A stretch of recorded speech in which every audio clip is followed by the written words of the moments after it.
श्रीमद् भगवद गीता अथ 14वां अध्याय गुणत्रय विभाग योग। इसके उपरांत भगवान बोले, हे अर्जुन, ज्ञानों में अत्युत्तम परमेश्वर विषय के ज्ञान को मैं फिर तुझे बताता हूँ। इसको जानकर सब मुनिजन इस संसार से मुक्त होकर मुक्ति को प्राप्त हुए। ज्ञान के अनुसार आचरण करने वाले पुरुष परमेश्वर के साथ एक रूप हो जाने के कारण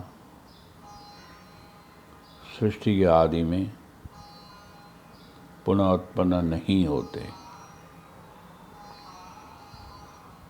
और प्रलय में भी क्लेश नहीं पाते। हे अर्जुन, मैं त्रिगुणात्मक प्रकृति में जो सब भूतों का जन्म स्थान है, चेतन स्वरूप बीज की स्थापना करता हूँ। हे अर्जुन, पशु कीट आदि योनियों में जो शरीर पैदा होते हैं, उनकी योनि माता गुणात्मक प्रकृति है और मैं बीज को स्थापित करने वाला पिता हूँ। प्रकृति के 3 गुण सत्व, रज और तम हैं। ये इस क्षेत्र के जीव को बांधे रहते हैं। इन तीनों गुणों में से सत्वगुण निर्मल है। यह सुख और ज्ञान की आसक्ति से जीवात्मा को बांधता है।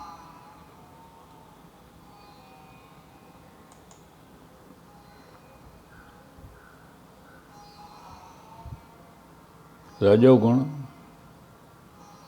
कामना और आसक्ति से उत्पन्न होता है। यह जीव को कर्म एवं कर्मफल की आसक्ति से बांधता है। हे अर्जुन, तमोगुण अज्ञान से उत्पन्न होता है और शरीरों को मोहने वाला है। यह जीवात्मा को प्रमाद, व्यर्थ चेष्टा, आलस्य और निद्रा द्वारा शरीर में बांधे रखता है। हे अर्जुन, इस प्रकार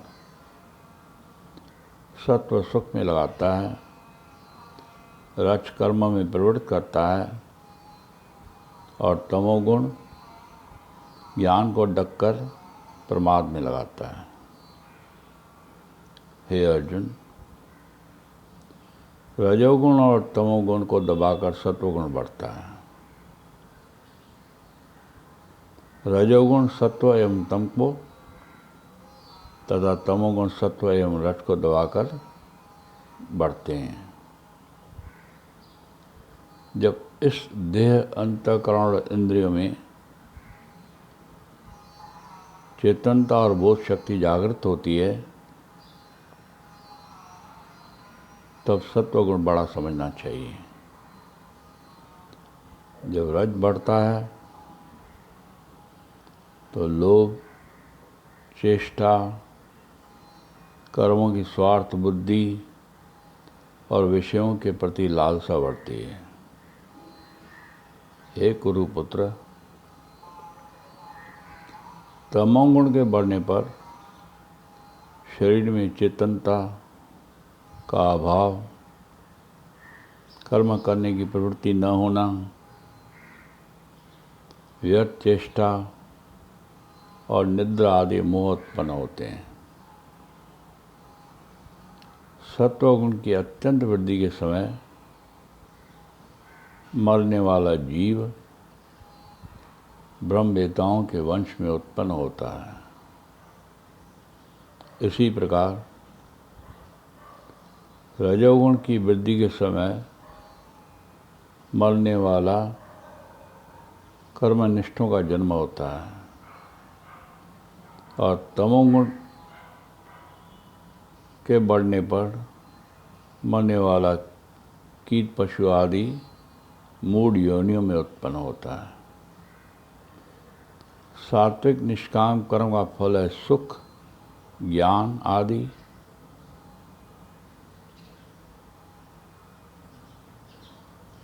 राजस कर्म का फल दुख और तामस का फल अज्ञान कहा गया है।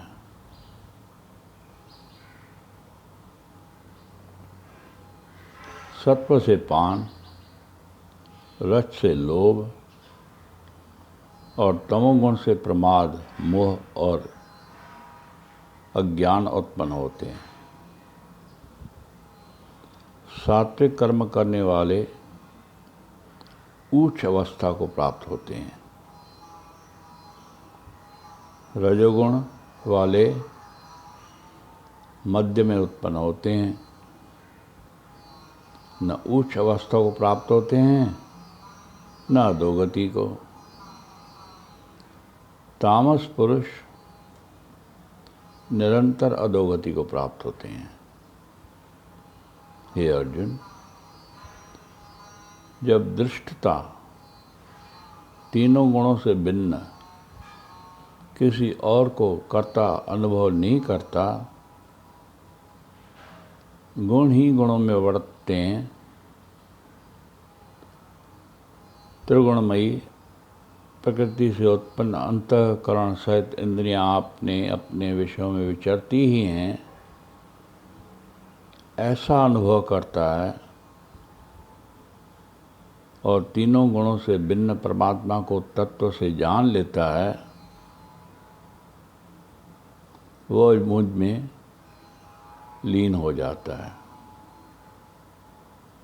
यह पुरुष स्थूल शरीर की उत्पत्ति के कारण भूत तीनों गुणों का उल्लंघन करके जन्म, मृत्यु, वृद्धावस्था और सब प्रकार के दुखों से मुक्त हो परमानंद को प्राप्त होता है। भगवान के इन वचनों को सुनकर अर्जुन ने पूछा, हे प्रभु, यह बताइए, इन तीनों गुणों का उल्लंघन करने वाले पुरुष के क्या लक्षण हैं? क्या क्या उनके आचरण होते हैं? वह किन उपायों से इन तीनों गुणों को लांघता है? यह पूछने पर भगवान ने बताया, जो पुरुष सत्वगुण के कार्य रूप प्रकाश को,